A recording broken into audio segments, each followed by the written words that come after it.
Mejor hablemos. Muy buenas noches, bienvenidos de nuevo, les saluda Claudia Palacios. Estamos otra vez en Mejor Hablemos. Se cumplieron esta semana los 500 años de la Reforma Protestante dentro de la Iglesia Católica, marcados por la decisión del monje alemán Martín Lutero de publicar un edicto en rechazo a lo que él consideraba la corrupción dentro de la alta jerarquía vaticana. Con este documento se produjo así un nuevo cisma en la Iglesia Católica que se mantiene hasta nuestros días y que el Papa Francisco ha tratado de matizar, por decirlo de alguna manera. Para hablar de este tema les hicimos la siguiente pregunta a ustedes en las redes sociales.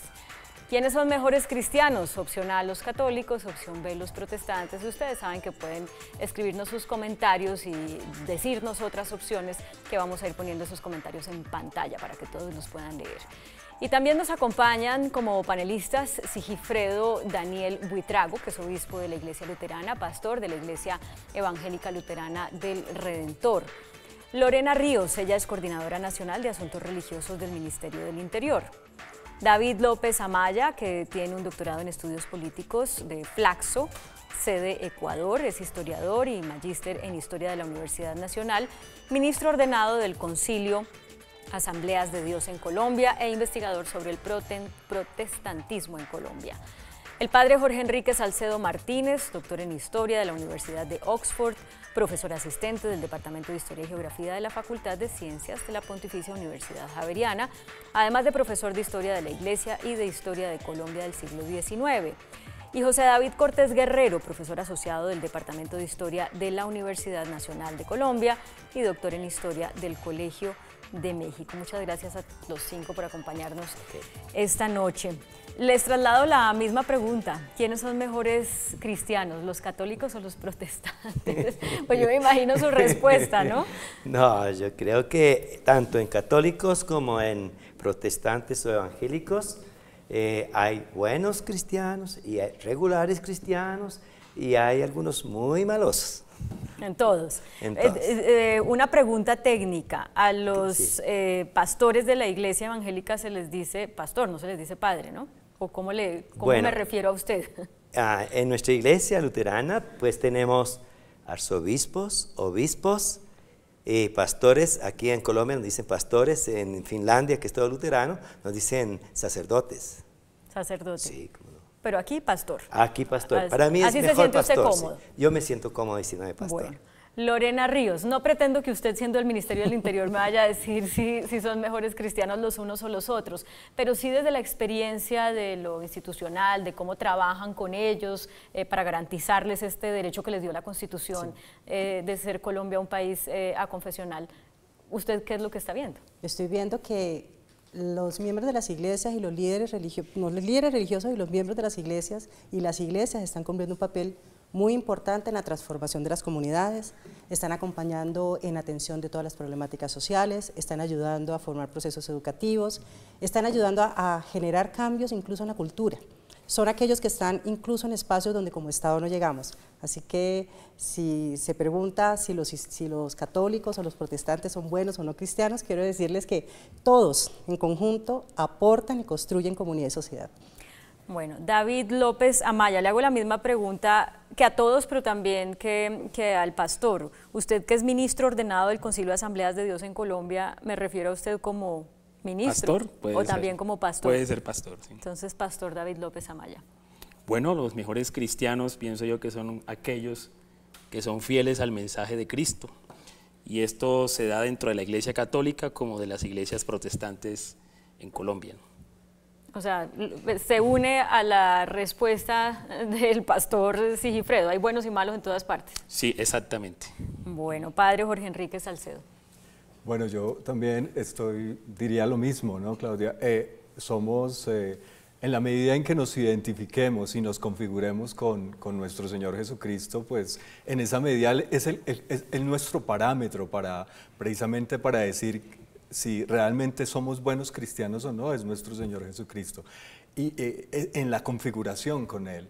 Y yo pues también tendría que decir, en la condición humana, pues todos estamos, tú y yo y todo el mundo precisamente está de eso, ¿no? De errar, es humanos y es precisamente la condición humana la que nos hace pues empezar a generar en nosotros un proceso de metanoia, de conversión, ¿no es cierto? Entonces, en ese sentido, yo sí creo que es un proceso que dura toda la vida. ¿De metanoia? De metanoia, de conversión, ¿no es cierto? De conversión permanente, ¿no? Que precisamente nos lo pide, pues, nuestro Señor Jesucristo, pues, en los evangelios, ¿no? Arrepentimiento. Sí, ¿Metanoia y arrepentimiento son sinónimos? Sí. Ah, bueno. José David Cortés Guerrero, sí, ni pastor, ni padre, ni nada de eso, ¿no? Profesor. Nada de Profesor, eso. exacto. Sí, laico, bien laico. Sí, yo considero que el problema si se es bueno o no cristiano tiene que ver, y en el caso de la historia colombiana, con la empatía entre la creencia y los actos. Sí, más o menos Jayman lo mencionaba, en el sentido de que uno puede pensar que las prácticas religiosas hacen a una persona buena cristiana, buena católica, pero el asunto es más allá de esas prácticas religiosas en el día a día, cómo la creencia en un dogma se refleja en las acciones de los seres humanos. Históricamente ya tendríamos que mirar si Colombia realmente ha sido un país de buenos o no cristianos o católicos. Pero entonces le preguntaría más bien si son más coherentes con sus principios religiosos y su fe los cristianos o los católicos o los protestantes. Yo considero que el catolicismo en Colombia sí ha sido una religión muy relajada en ese sentido. Es decir, yo creo que las iglesias protestantes, sobre todo las iglesias históricas protestantes, venden más esa idea de una concordancia entre lo que se cree y la forma de actuar del individuo. Creo que el catolicismo ha demostrado, no voy a responsabilizar a la Iglesia Católica de 50 años de violencia, pero yo sí creo que hay un problema allí de la ruptura entre lo que se cree religiosamente hablando y el accionar. Y yo creo que las iglesias protestantes pueden ir un poquito más en esa dirección de ser como más concordante. Pero pues tendremos que entrar en más detalle, ¿no? Como, sí. y sobre todo los casos históricos, sí. Bueno, ya vamos a eso y vamos a ver antes cómo ustedes respondieron esa pregunta que les hicimos a través de las redes sociales, al menos en lo que va la respuesta hasta ahora, que tenemos unos 1.150 votos, según lo que me están informando internamente. El 67% responden que los católicos son mejores cristianos, el 33% que lo son los protestantes. Ahora uno tendría que haber preguntado si el que responde es católico. Sí, claro. No, es un reflejo de la composición del sí, credo. Del credo en el país. Sí. Tenemos un promedio de un 80% de membresía católica y un 20% de los cuales un 15 a 18 es protestante y 2% de otras confesiones o comunidades. Bueno, para comenzar la discusión, ¿quién se anima a contar así como para un cuentico para niños? ¿Qué es esto del cristianismo y sus diferentes divisiones y qué fue lo que pasó hace 500 años? Lo hacemos entre todos, porque de pronto entonces, si quiere, comience usted, padre. Perfecto. Sí. Pues yo tendría que decir lo siguiente. El cristianismo, y desde el comienzo, hay varios cristianismos, ¿no es cierto? Hay distintas iglesias, está la iglesia de Roma, está la iglesia de Antioquía, está la iglesia de Alejandría. Son distintas corrientes teológicas y en los primeros siglos de la iglesia nosotros nos encontramos con que hay diversidad de distintas escuelas teológicas cristianas, ¿no es cierto? Bueno, que todos surgen de un cisma con Roma. En el año 1054, bueno, no necesariamente. Hay cuatro concilios al comienzo de la cristiandad. Está el de Nicea, Éfeso, Calcedonia y de Constantinopla, son en donde se definen pues, los símbolos de la fe. En el año 1054 hay una primera división en el cristianismo entre los cristianos de Oriente y los cristianos de Occidente.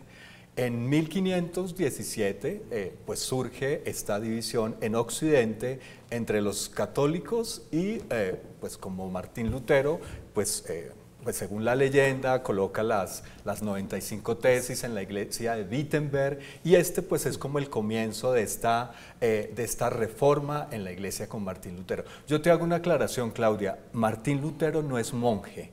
¿No? Martín Lutero es un fraile. Martín Lutero en la iglesia, los monjes son los que viven en los monasterios, en abadías y tienen una disciplina específica. Los frailes por ejemplo, los franciscanos, los dominicos, los agustinos son frailes.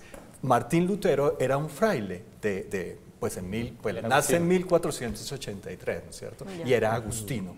Y era un fraile precisamente que quería volver otra vez a los primeros comienzos del cristianismo, es decir, volver al evangelio. Eso es por y ahora lo que él hace marca lo que se llama el inicio del protestantismo. Con Martín. Exacto. Eso es correcto. Claudia, yo quiero decir algo, ¿cierto? Anexándome a lo que ha dicho el padre Jorge Enrique. Y a veces para los televidentes, ellos dicen, bueno, cristianos son los evangélicos y los católicos no son cristianos.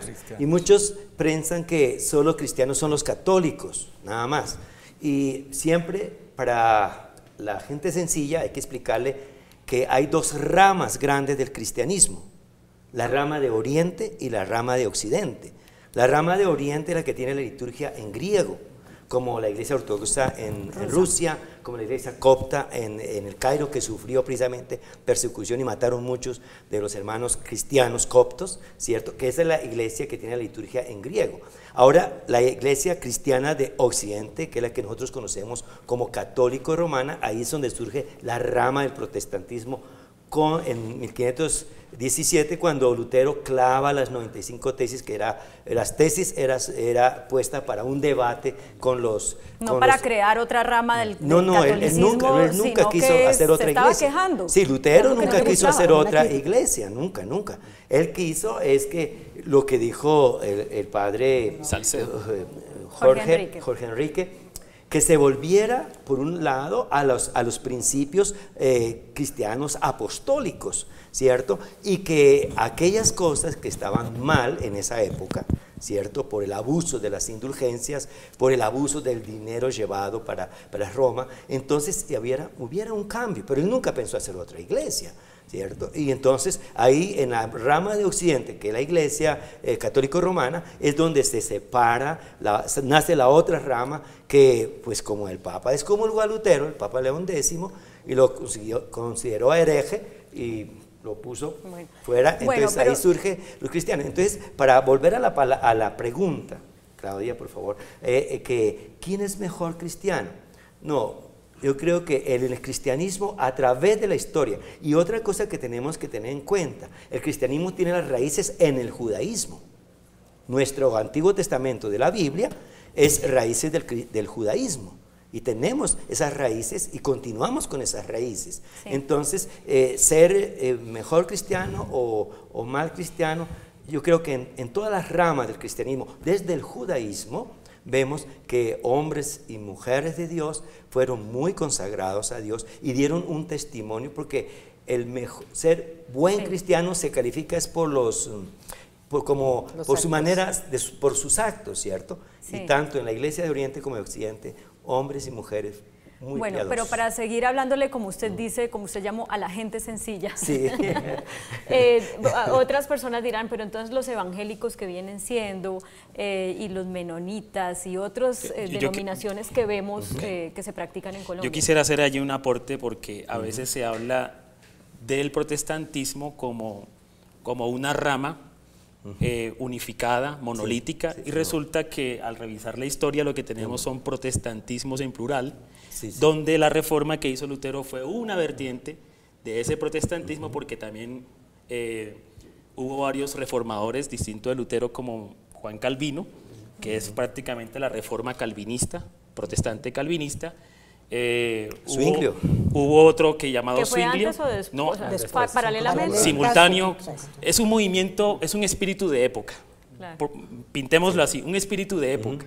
Es decir, Martín Lutero es como el que abre una puerta en el cual otros teólogos, otros reformadores encuentran también expectativas de reforma de la iglesia. Y entonces de ahí salen evangélicos y otras denominaciones. Y entonces, por ejemplo, están otros que son los llamados los reformadores radicales, es decir, los que llevan la reforma hasta las últimas consecuencias. De ahí viene la vertiente anabaptista o los menonitas. De los calvinistas viene la iglesia reformada, que en Colombia es la iglesia presbiteriana, protestante. Fueron los primeros protestantes que llegaron al país en el siglo XIX. Y entonces, luego tenemos en el siglo XVII otros movimientos de fe que inspirados en las ideas de reforma protestante buscan retornar al cristianismo primitivo, porque precisamente aquellos que reformaron la iglesia o los que siguieron las ideas de los reformadores terminaron configurando iglesias confesionales, es decir, iglesias otra vez ligadas al Estado. Entonces de ahí vienen las vertientes puritanas, pietistas, que devienen en Colombia, por ejemplo, por la vía de los Estados Unidos a través de las misiones en los evangélicos de hoy. Bueno, es toda una historia sí. para profundizar allí. Bueno, pero entonces para llegar otra vez al año 2017, cuando uno ve al Papa Francisco reunido en ceremonias muy importantes, ecuménicas, promoviendo el ecumenismo y demás, ¿qué es lo que está pasando y a dónde nos va a llevar esto? Porque algunos lo ven con buenos ojos, como todo lo que hace el Papa, y otros lo ven con ojos sospechosos. Entonces, ¿esto que está pasando, cómo lo puede entender la gente? ¿Cómo se podría entender? Es un llamado, porque en esencia el cristianismo, exacto, puede tener unas, desde su origen, distintas, pero el mensaje es uno solo. Es decir, el texto es uno solo. Cómo se comienza a interpretar es incluso una de las causas de la reforma. Pero sí es un llamado, por lo menos lo que hace Francisco, incluso lo que hizo desde Juan 23, que intentó llamar a aquellos que siguieron la reforma, es un llamado a poner todos en común los que están siguiendo un mismo mensaje, que es en esencia el cristianismo. Pero no a que se vuelvan a todos uno. No, es decir, yo creo que lo andado históricamente ya no es posible. Sí, el propósito no es que estamos todos unidos y tenemos el mismo color, no. El propósito es que busquemos en qué tenemos unidad. Por ejemplo, creemos en Dios Padre y Espíritu Santo, creemos que Jesús vino al mundo para salvarnos y eso nos une.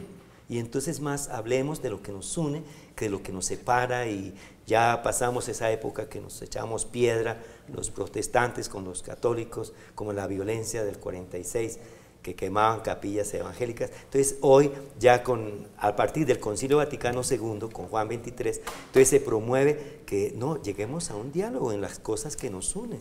En ese sentido, Claudia, me parece importante clarificar, y en este contexto, el Papa Francisco es el Papa del Concilio Vaticano II.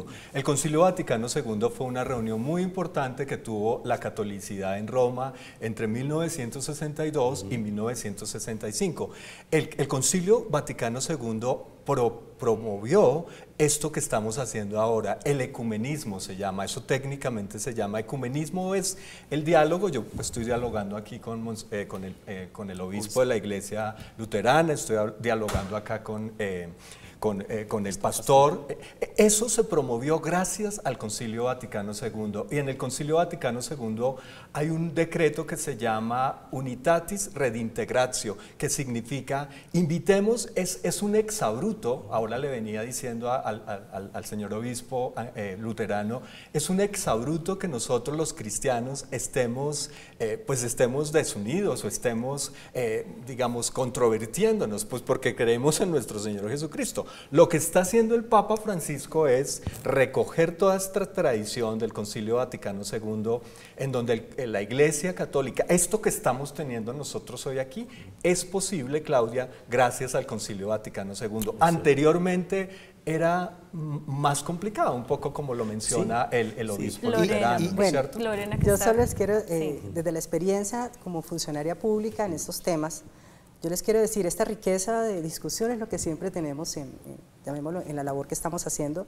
caracterizándolo como está aquí. Si ves, son muchos hombres y pocas mujeres, ¿no? O sea, te das cuenta de que soy la única mujer en este panel, así mujeres, es. Más, no, pero que estoy hablando, solo la moderadora. Te estoy hablando que es interesante cuando nosotros hacemos una convocatoria de los líderes religiosos de las diferentes confesiones y comunidades, que nos encontramos con esta dinámica. O sea, el cristianismo es machista.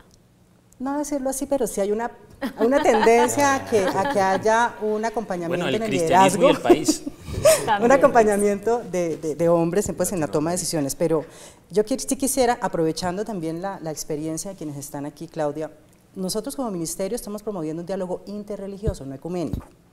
Y yo sí quiero aprovechar también que están los historiadores y los académicos aquí presentes para que también en ese ABC o en ese, llamémoslo, en plastilina, hablar con la ciudadanía, diferenciar también el diálogo ecuménico y el diálogo interreligioso. ¿Cuál es la diferencia? Bueno, el diálogo interreligioso es el que promovemos como gobierno porque en él están no solo las confesiones de corte cristiano, sino también están las comunidades judías, las comunidades musulmanas y otras corrientes espirituales que están en el país. Krishna. Todo, eso es diálogo interreligioso. Esa es la función desde el Estado. El Estado no puede centrarse solo en un diálogo ecuménico porque estaríamos solo con la corriente cristiana.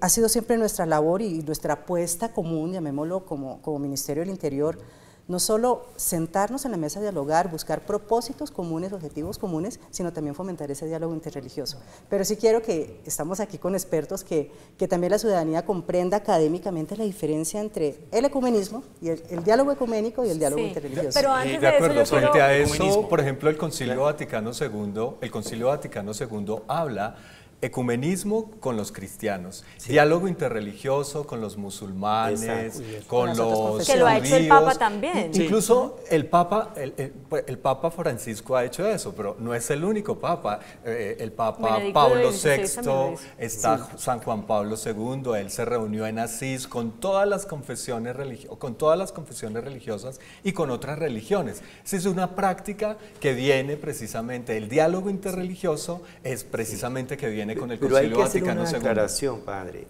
cuenta. para nuestros televidentes, para también nuestra coordinadora. Sí, yo soy acá. una televidente también, yo estoy aprendiendo. Sí.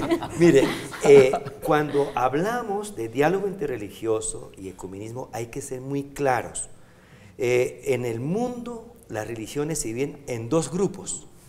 Las religiones politeístas, Que o sea, creen en varios que dioses. creen en muchos dioses, y las religiones monoteístas. Y hay que aclarar eso porque a ver la gente, perdone, que no conoce un poquito de la religión. Gente sencilla. Bueno, digamos la gente sencilla, entonces se confunde. Entonces, cuando hablamos de diálogo interreligioso, se está hablando de otras religiones politeístas y todo eso. Cuando hablamos de las religiones monoteístas, hablamos de tres específicamente, que son el islamismo, el judaísmo y el cristianismo. ¿Por qué son monoteístas? Porque creemos en un solo Dios. O religiones y porque tenemos nuestro padre Abraham, el padre de la fe. Tanto los musulmanes lo tienen, como los judíos lo tienen, como nosotros lo tenemos. Y las raíces vienen pues del pueblo de Israel. Bueno, entonces eso hay que aclararlo, para que la gente sepa que tenemos diálogo. Por ejemplo, en mi caso, yo tengo diálogo con judíos, con musulmanes y con cristianos. Con las otras religiones me abstengo de asistir a esas reuniones. Eso se lo soy claro. O sea, usted tiene diálogo interreligioso, pero solo Ecuménico. con las... interreligioso con las religiones monoteístas. Sí, monoteístas. Y ecuménico, pues sí, con todos los cristianos, sí, claro. Otra claridad sobre, Esa es la razón por la que estoy acá. sobre ecumenismo. A veces se tiene la idea de que ecumenismo es llegar a forjar una sola iglesia. Es decir, una sola doctrina. Una sola doctrina. Sí. No. Por ejemplo, una metáfora que pudiéramos usar para entender esto de la diversidad del cristianismo es la metáfora del árbol. El árbol tiene raíces, pero tiene un solo tronco. Ese tronco, podríamos decir que es el mensaje del Evangelio, el mensaje de Jesucristo, y todas esas ramas son esas vertientes que históricamente han surgido por diferentes interpretaciones sobre tal vez el cristianismo. Ahora, el diálogo ecuménico, por lo menos para los evangélicos, del cual podría decir yo represento, el diálogo es posible en la medida en que sea sobre causas comunes. Claro. Por ejemplo, y esas causas comunes en algún momento, por ejemplo, en este momento puede ser una causa común el tema de la paz, es decir, ¿cuál sería el aporte o qué dice el Evangelio desde cada vertiente cristiana, qué podría aportar o decirse sobre el trabajo por la paz?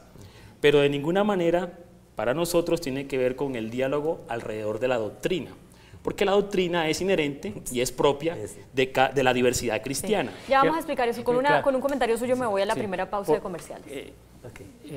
Apuntando a otra cosa, no solo monoteístas y politeístas, yo creo que también desde la historia hay que mirar que hay religiones que son diferentes, o sea, no hay ni unas que son mejores ni otras peores, son diferentes. Y en la historia comparar las religiones ve uno eso, porque siempre se tiende a pensar que, por ejemplo, las religiones monoteístas son religiones muy avanzadas, que llegaron a ese punto de avance, mientras que las otras son doctrinas religiosas, ni siquiera se les da el carácter de, son formas elementales de vida religiosa, como diría algún sociólogo de la religión francés, Durkheim, y se subvaloran, ¿no? Entonces yo creo que un principio que desde la academia nosotros valoramos mucho es que no existen religiones mejores ni peores, sino que son diferentes y que todas tienen un contexto histórico preciso. Bueno, vamos a regresar enseguida para seguir discutiendo sobre esto, pero también para entender cuáles son esos temas en Colombia sobre los que estas religiones cristianas pueden ofrecerle algo al país, cuáles son los temas sobre los que definitivamente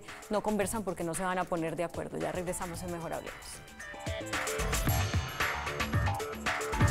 Ya regresamos con Mejor Hablemos.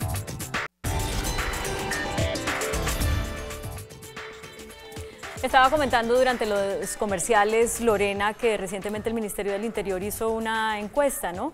Y se sorprendió de los resultados. ¿Por qué? Bueno, hicimos una caracterización, fuimos a los 32 departamentos de Colombia y la primera pregunta explicaba específicamente, ¿es usted cristiano, católico?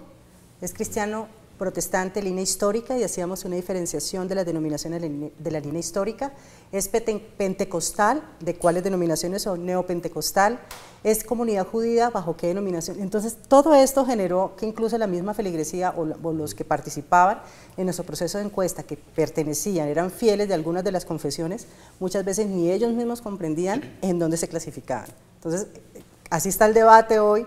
Los cristianos católicos cristianos católicos o protestantes son buenos o malos, es lo mismo. Yo creo que mucha feligresía, hace falta mucha educación y formación en cultura y hechos religiosos en Colombia. Y usted particularmente, no sé si quiere decir esto al aire, pero le preguntaba yo a todos en comerciales, fueron de niños bautizados, ¿en qué religión? Usted me dice, empecé como católica, ahorita fui bautizada católica y ahora estoy hacia lo evangélico. ¿Y por qué? O sea, uno podría decir, como decía el profesor José David al principio, que digamos, los no católicos son como más comprometidos con lo que dicen los textos, precisamente porque les pasa como a usted, que de grandes toman conciencia de cuál es la fe que quieren ¿cómo practicar? fue mi proceso? Mi proceso fue más como preadolescente y más la forma en que la iglesia evangélica, en una iglesia evangélica de corte pentecostal, realizaba todos los servicios religiosos. Entonces me atrajo más como la forma en que se daba el evangelio, se daba el mensaje, y se llegaba al mensaje, porque también aquí lo importante es la dignidad humana y los valores. Entonces,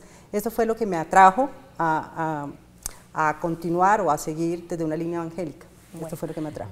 Vamos con lo que habíamos prometido antes de comerciales. ¿Cómo todas estas diferencias y estas coincidencias se aterrizan en la realidad de la sociedad de hoy, en los problemas y desafíos que tiene la sociedad de hoy?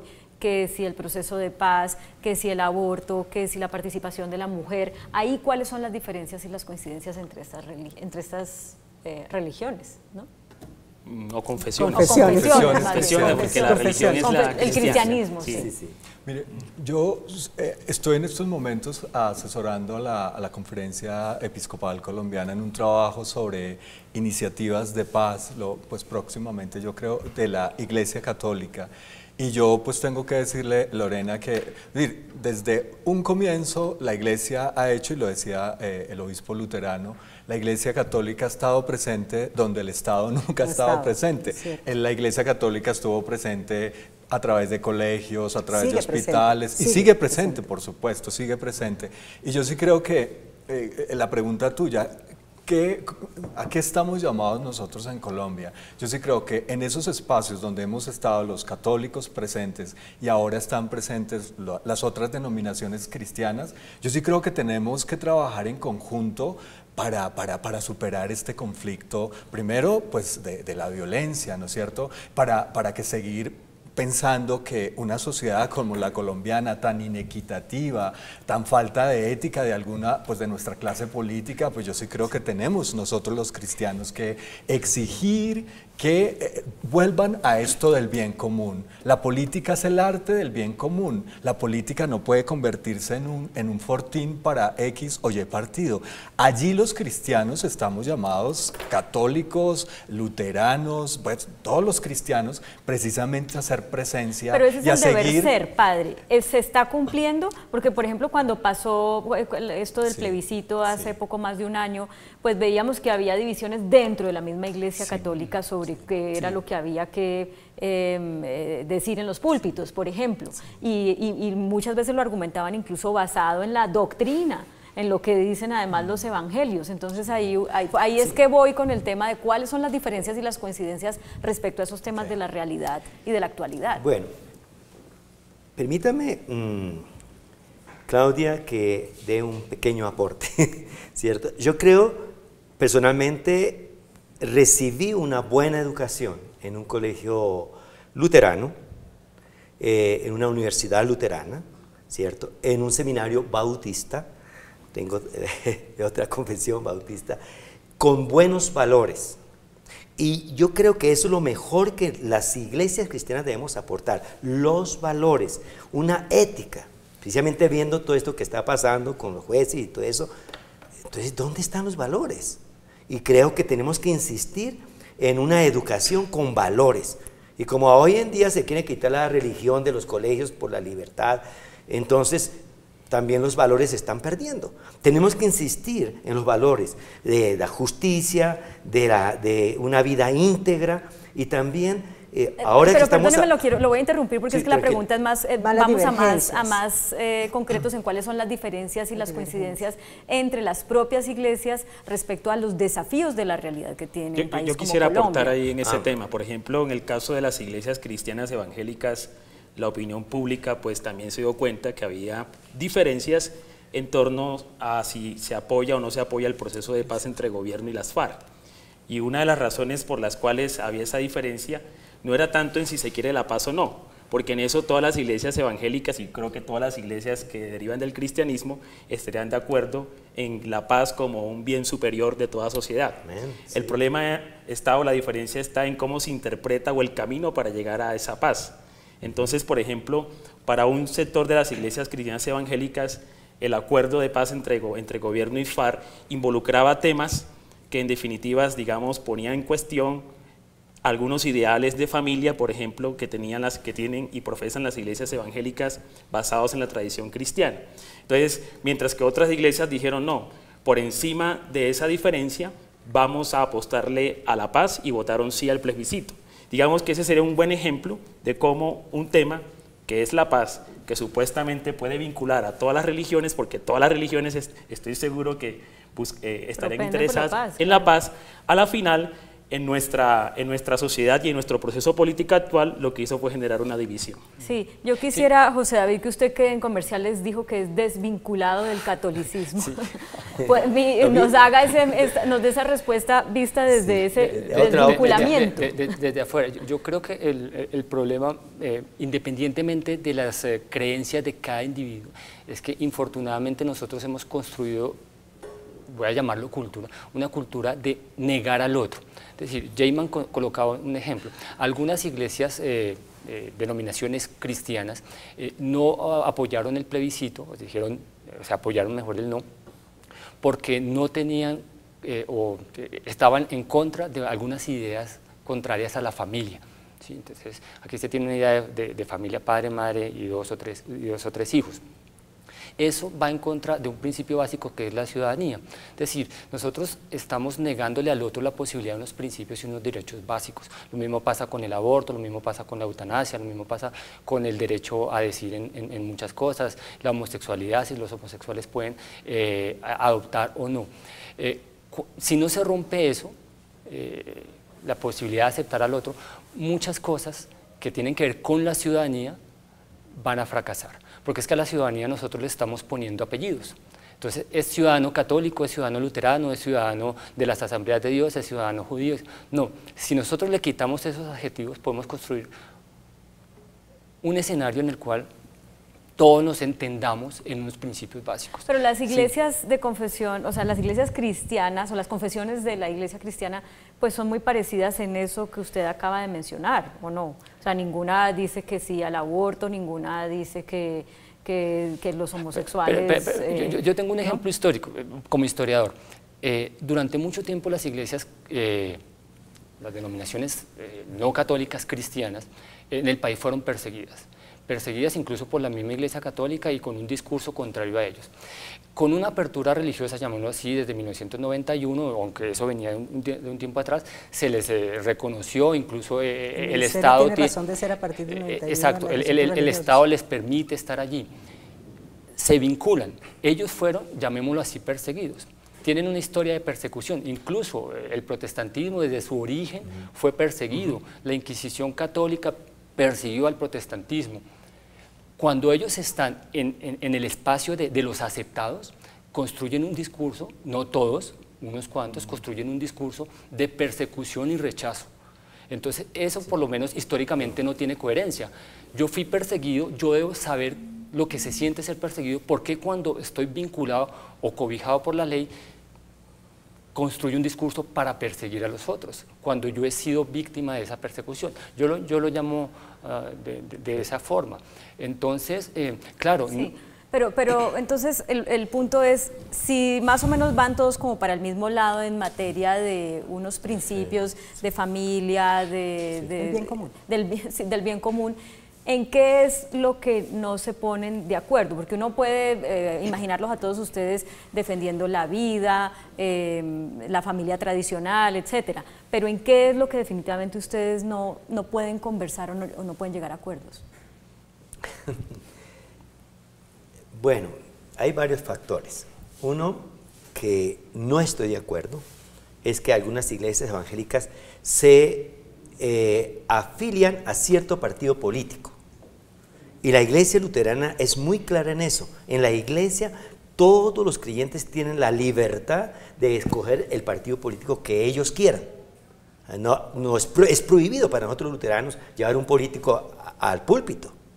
Eso es un, perdóneme, el pecado más grande. ¿Y nunca va a haber un senador o un representante de la Cámara por los luteranos? No, sí, si estudió ciencia política, si es experto en eso, amén, que vaya allá. Si es y laico, que sea un excelente senador, ¿cierto?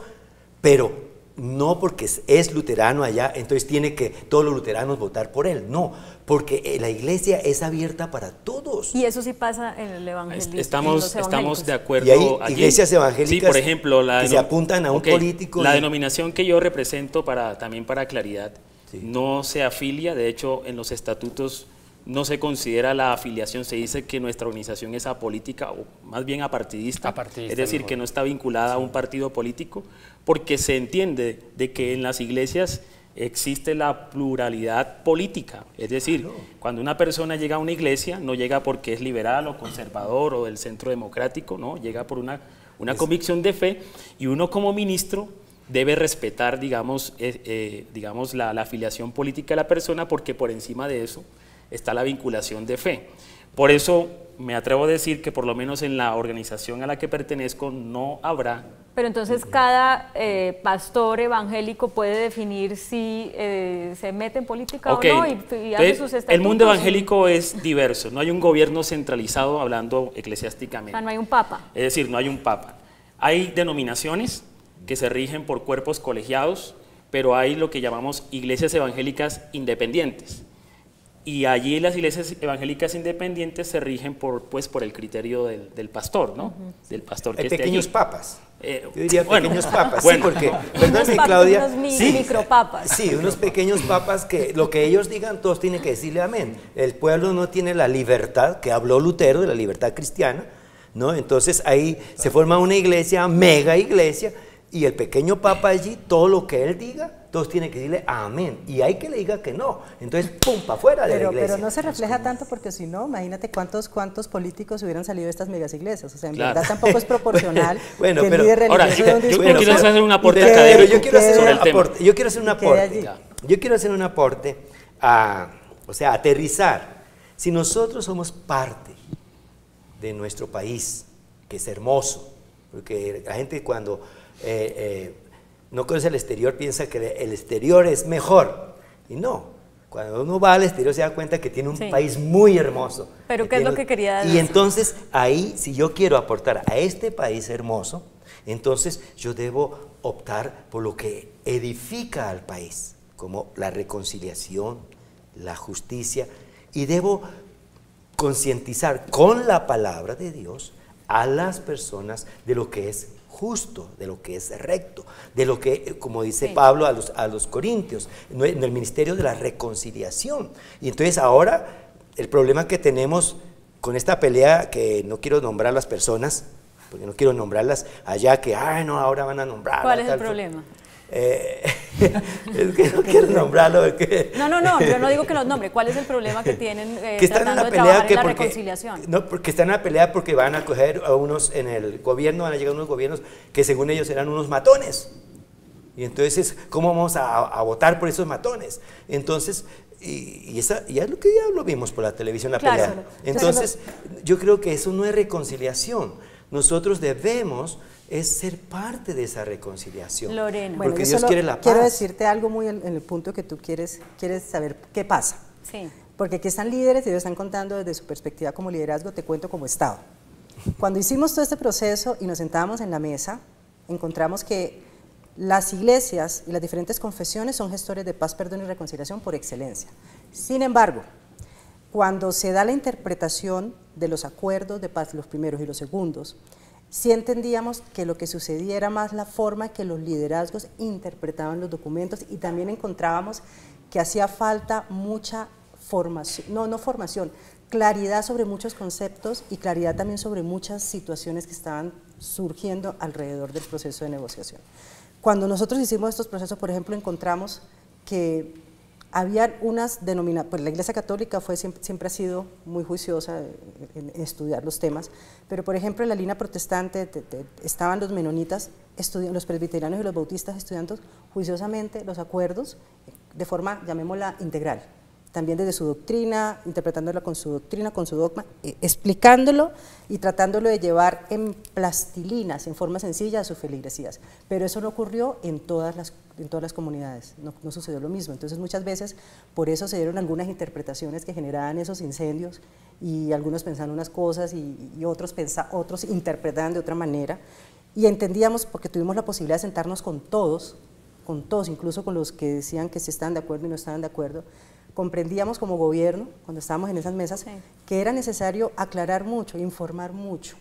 Y eso sí, te lo digo pues como funcionaria, lo que yo pude ver en esa situación, faltó fortalecer la pedagogía y claridad, y sobre todo que los líderes, bueno, hay una situación puntual, los líderes también le dan una interpretación conforme a su doctrina y su dogma, entonces eso generó todo el también mundo le da una interpretación. Yo quisiera que el padre, volviendo a la pregunta que hacía hace algunos momentos, de qué los separa y qué los une, qué los divide y qué los une, de qué cosas ustedes como católicos no se sientan a hablar con las otras confesiones del cristianismo, porque saben que ahí no hay caso.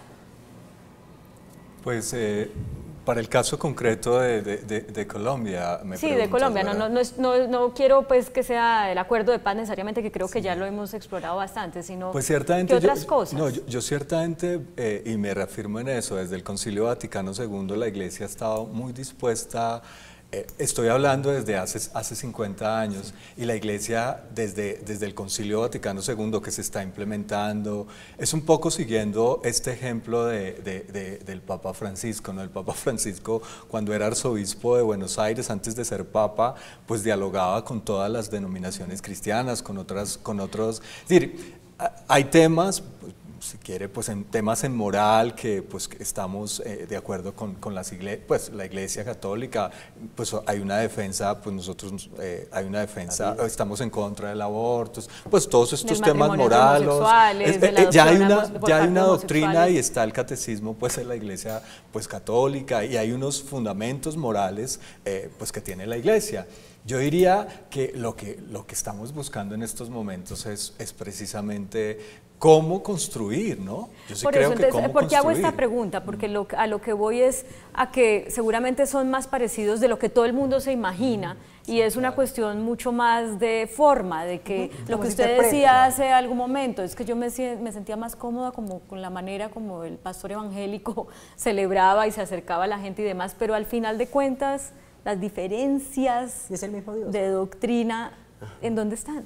Bueno, la diferencia de doctrina drástica está en relación, digamos, al tema de la veneración de María, ¿no?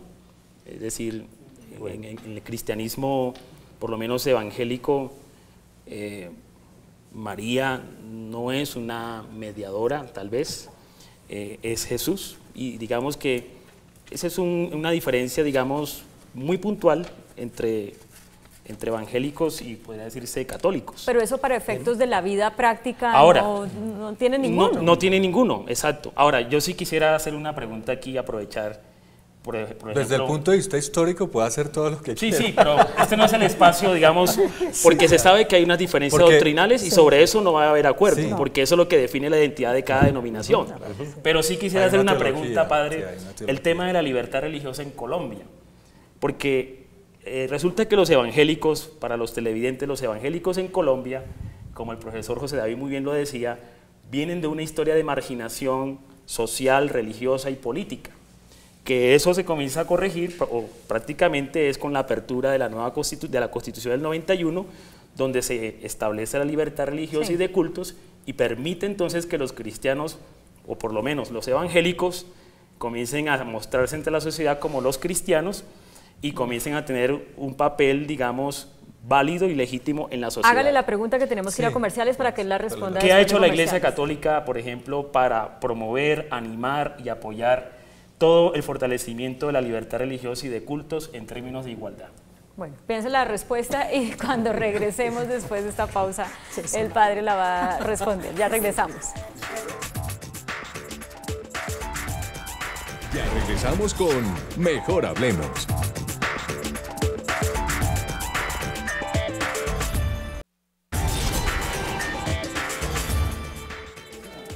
Bueno, regresamos para el último segmento de Mejor Hablemos. Nos quedan solo 6 minutos, o sea que cada uno tiene 1 minuto. Y lo que yo quisiera pedirles es que aprovechen ese minuto hablando de cómo pueden de verdad todas estas confesiones del cristianismo hacer algo, entendiendo que las diferencias no son, son doctrinales, pero no son de efecto práctico en la cotidianidad de los colombianos. ¿Cómo pueden trabajar para hacer lo que el Papa quiere? O sea, un mundo mejor, en realidad. ¿Cómo pueden ponerse de acuerdo para eso? Voy a empezar de izquierda a derecha, profesor José David. Voy a responder desde la historia. Es 1 minuto cada uno. Mostrar que el país de Colombia 2017 es distinto a 1856 y antes, donde había solo católicos, o 1856 hasta 1991, donde había además católicos, otros cristianos, o desde 1991 hasta acá. Es decir, entender que el país es diferente a ese anterior, que es un país complejo, complicado, diverso, de muchas denominaciones religiosas, de gente que no cree, de gente que es agnóstica, y que todos tienen derecho a existir en este mismo espacio y que debemos encontrarnos en los acuerdos mínimos fundamentales. A usted le toca en su minuto responderle al pastor y responderme mi pregunta. Bueno, la pregunta, yo sí creo que tendría que decir, muchas iniciativas de la Claudia, de la Conferencia Episcopal Colombiana, en las distintas arquidiócesis, diócesis del país, en donde se hace precisamente este diálogo ecuménico, ¿no? Y yo sí creo que en algunas parroquias, tú sabes, desde la Universidad Javeriana, desde los colegios jesuitas, este trabajo con otras denominaciones religiosas ha sido un ejercicio permanente, ¿no es cierto? Yo enfocaría, y yo sí diría, me encanta esto que estamos haciendo, que nosotros podamos dialogar, aquí no nos estamos, pues ha habido, y yo sí creo que hay que reconocer eso, estoy de acuerdo con el profesor José David, desde el punto de vista histórico, hubo una marginación, pues un marginamiento de las otras denominaciones cristianas, pues yo también tengo que decir otra cosa, Claudia. El cristianismo católico no fue homogéneo. Había gente que excluía, pero otros que precisamente incluían. Yo no puedo desconocer, por ejemplo, a Monseñor Ismael Perdomo o estos obispos que han estado en las regiones precisamente incluyendo a los cristianos. Es decir, en el cristianismo católico no hay una homogeneidad. Sí, está el Papa, está la Conferencia Episcopal y nosotros seguimos pues los lineamientos de la Conferencia Episcopal, pero hay heterogeneidad como lo estamos viendo acá. Tengo que interrumpirlo porque el tiempo se me va. David, Pastor David. Para que la paz sea, como dice el gobierno, estable y duradera, pero yo no les dije que tenían que hablar de paz, ¿no? Pero es un ejemplo. Ah, bueno. Un ejemplo. Para que esto sea así, para que la nueva Colombia sea así, perdón y reconciliación es un tema en el cual podemos ponernos todos de acuerdo y promoverlo, primero promoverlo entre nosotros y luego proyectarlo en la sociedad. Lorena. Bueno, yo creo que en el marco de esta libertad religiosa que tenemos en el país, fomentar la cooperación interreligiosa con objetivos y propósitos comunes, perdón, reconciliación, paz, reconstrucción de tejido social, fortalecimiento de la dignidad humana. Creo que esos son los puntos que podemos consolidar. Pastor Sigifredo, un minuto. Yo dije, de pronto me hace una pregunta que me corcha. Bueno, yo creo que lo primero es que tenemos que hacer respeto a la otra persona. Y esto es algo que cuando veníamos en el carro hablábamos con mucho respeto con el padre Jorge. Y eso, si no hay respeto, no se puede dialogar. Otro es, si hay respeto, podemos dialogar. Y eso es lo que estamos haciendo. Este es un espacio de diálogo. Y no solamente de diálogo, es un mensaje que le estamos dando también a todos los televidentes para que no denigren de un pastor, de un obispo, de un sacerdote, de un papa, no, sino que más bien procuremos encuentros para esto de hablar que nos une, ¿cierto? Y yo les agregaría que tal vez visibilizar más ese diálogo, porque creo que hacia afuera, hacia el público, es que no se eso la gente no se da cuenta de que eso estaba pasando. Y seguramente ahí los medios también nos ha faltado abrirles ventanas. Los medios ni siquiera comprenden qué es el diálogo interreligioso, partiendo de allí. Bueno, aquí damos una semillita. Eso está bien. Primera semilla, visualizar. Yo me hago la bandera del ecumenismo. Por favor. Diálogo interreligioso. Sí, dos cosas. Bueno, muchas gracias por acompañarnos, por lo que nos gracias, enseñaron. Y Claudia, por esta noche, a ustedes también por vernos desde sus casas, por participar respondiendo la pregunta que les hicimos en las redes sociales. Les deseo un buen fin de semana en este puente, que lo disfruten, que lo aprovechen, que descansen mucho, que estén en familia y con los que los quieren. Y terminamos, como siempre, adelantando la caricatura que será publicada mañana en El Tiempo Impreso y en eltiempo.com, la caricatura de Matador. Muy buenas noches, esto fue Mejor Hablemos.